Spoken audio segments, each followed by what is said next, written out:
Sobre o jogo de ontem. Vai lá pro Telaço lá então, Grafite, pra gente voltar a falar de Libertadores da América aqui no Troca de Passes. A gente separou alguns lances para mostrar como que o Inter, no momento que toma os 2 gols do Flamengo, aí o Inter no começo do segundo tempo, né? Como estava bem postada a marcação, o Gabriel saía para receber, o Cuesta o acompanhava, aqui o Patrick e o Sobis fechando o lado direito, e o Flamengo tinha muita dificuldade para chegar. Já havia chego em uma ocasião com o Gabigol no primeiro tempo, que ele finalizou e o Cuesta tirou, mas tinha muita dificuldade. Aí ele tocava, tentava, o Rafinha com o Ediaro, o Gabriel saía, sempre acompanhado pelo Cuesta, que veio dar o bote aqui o Felipe Luiz. Tocava no Bruno, que saía, o Moledo o acompanhava, ou seja, o Flamengo tinha muita dificuldade aí, ó. Parava, o Gerson parava, olhava, como estavam as linhas Sempre onde estava a bola com o Flamengo, tinha 2 jogadores do Inter, ó. As linhas bem postadas, fechadas, a zaga, o Moledo, o Cuesta, o lateral esquerdo, como é que é o nome dele? O Wendel. Então o Flamengo tinha muita dificuldade, né? E até esse momento o De Alessandro e o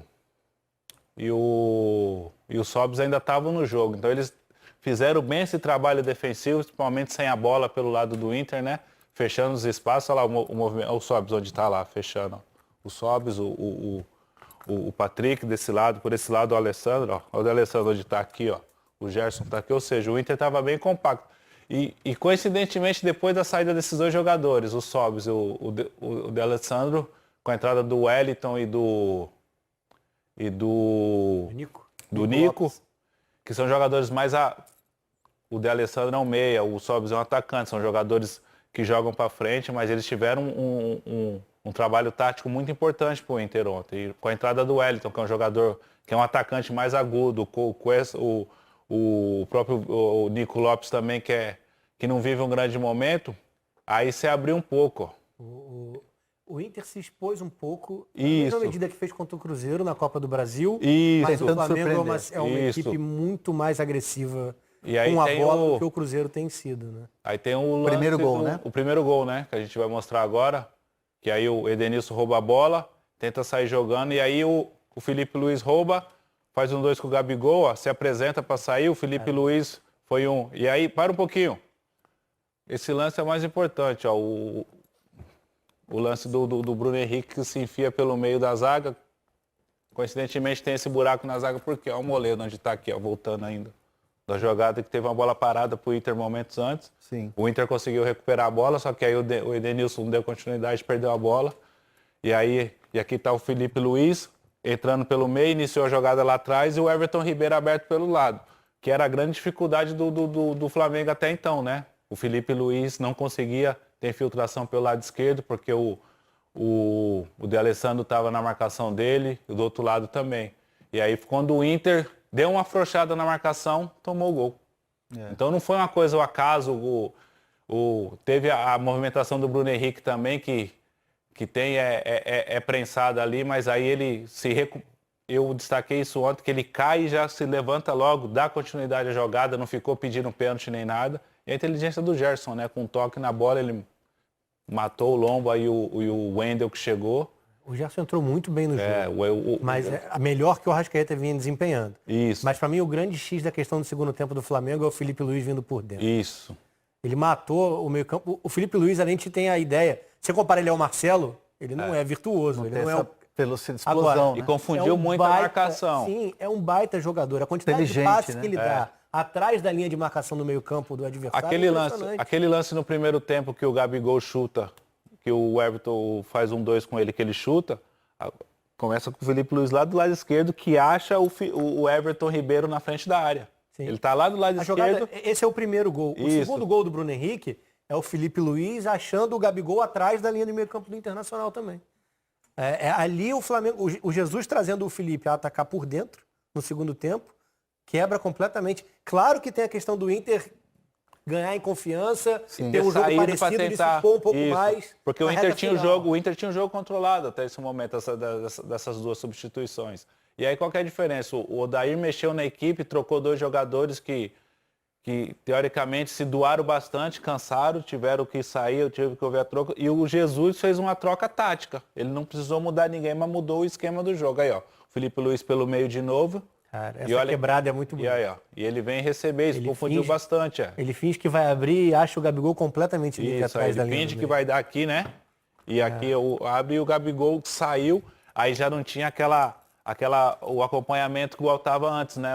Quando ele saía, o Cuesta saía com ele, quando o Bruno saía do outro lado, aí encontrou ele, aí é o movimento do Bruno, que finge que vai e volta. Tudo tá mais distante, né? Você tinha mostrado como o Cuesta estava em cima do Gabigol quando ele saiu para caçar. Agora, ó, o Moledo tá longe do Gabigol, o Lindoso tá alto demais em vez de estar atrás do Patrick e do Edenilson. Olha como tá espaçado. A bola tá aqui no Gabigol, no Gabriel, ó. Aí tá o Nico Lopes, aqui, se eu não me engano, é o Lindoso. Aqui é o Edenilson, ou seja, já estava... O meu campo foi batido, né? Já foi batido. E aí a inteligência do Bruno Henrique dominou, é mais rápido, né? Com a bola dominada, e aí... Outra das escolhas do Jesus também. 2 atacantes por dentro. Isso. Extremamente rápidos, que sabem vir buscar o jogo na entrelinha, que tem boa definição. E você tá batendo Gabigol e Bruno Henrique o jogo inteiro com Moledo e Cuesta, que são ótimos. E por isso, por exemplo, conseguiram travar o que foi a chance do Gabigol no primeiro tempo. Mas com o Inter um pouco mais exposto, um pouco mais de espaço entre as linhas, as jogadas saíram. Aí como tá mais espaçado o Inter já, e o Flamengo com mais espaço para jogar já no setor ofensivo. Esses jogadores experientes, assim como o Felipe Luiz, a gente está vendo o Daniel Alves também jogando por dentro no São Paulo. O próprio Rafinha. Eles fazem uma diferença tática muito grande, né? A inteligência a visão, dele, né? A visão deles. Dois exemplos do Flamengo, dois do São Paulo. Exemplos do São Paulo. O Juanfran acertou quase todos os passes na estreia dele semana passada, um jogador inteligente que joga para frente. É isso que quando a gente fala da Europa, como é importante a Europa para o jogador. Para ele se conscientizar, dele saber trabalhar taticamente, não só com a bola no pé, de ter um trabalho tático. A gente vê o Gerson, eu joguei contra o Gerson em 2016, ele no Fluminense ou no Santa Cruz. Ele era um jogador muito mais, ele era, não vou dizer peladeiro, ele era um jogador que ia para frente.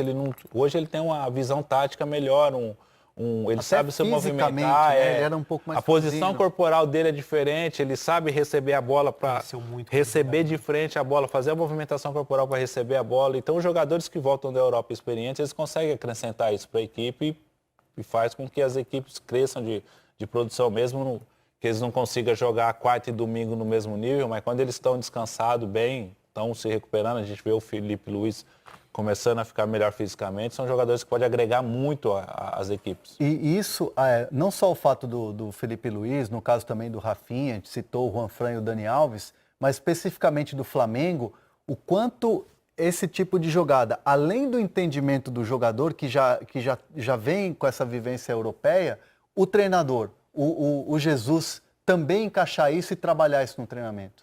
Hoje você tem o Pablo, o Mari, tem o Rafinha, tem o Felipe Luiz e o Gerson. São 4 jogadores que atuavam. E o Diego Alves, né? E o Diego Alves, que já está um tempo maior, mas são 4 jogadores que há um ano atrás jogavam na Europa.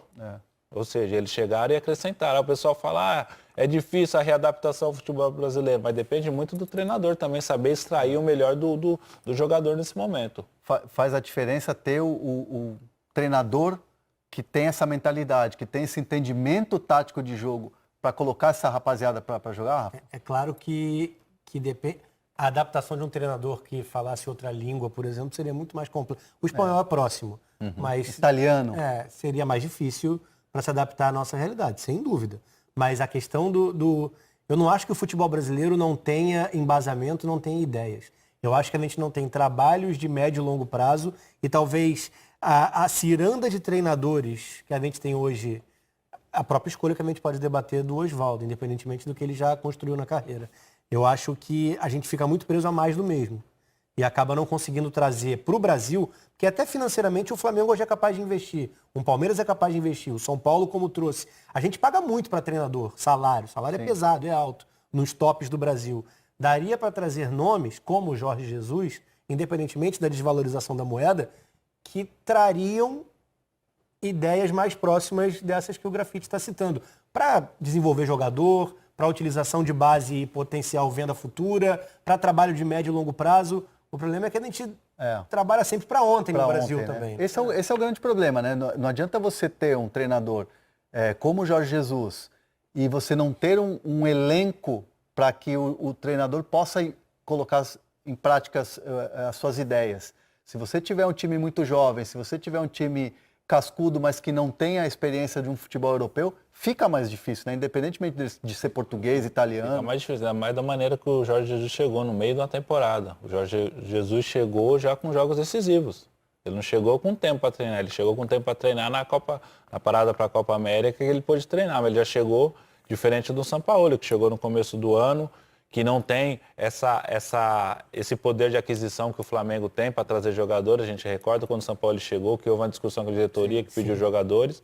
E tem um exemplo, ao contrário no Santos. O Sampaoli, ele trouxe o Cueva, que é um jogador que atuava na Europa, mesmo no futebol, Rússia, né? numa escola secundária das grandes escolas do futebol europeu. Mas é um jogador sul-americano também que veio e não deu certo. E todos esperavam, o Sampaoli trouxe o Cueva vai jogar com ele. Jeito. Não conseguiu jogar também. Tem um lado bom, a gente fala do Jesus, esse jogador, mas tem um lado negativo também. Então o futebol brasileiro é difícil. O futebol brasileiro, a logística brasileira, o que eu acho que a grande dificuldade do Jesus hoje no futebol brasileiro é a logística. É jogar a quarta no Maracanã e domingo vai jogar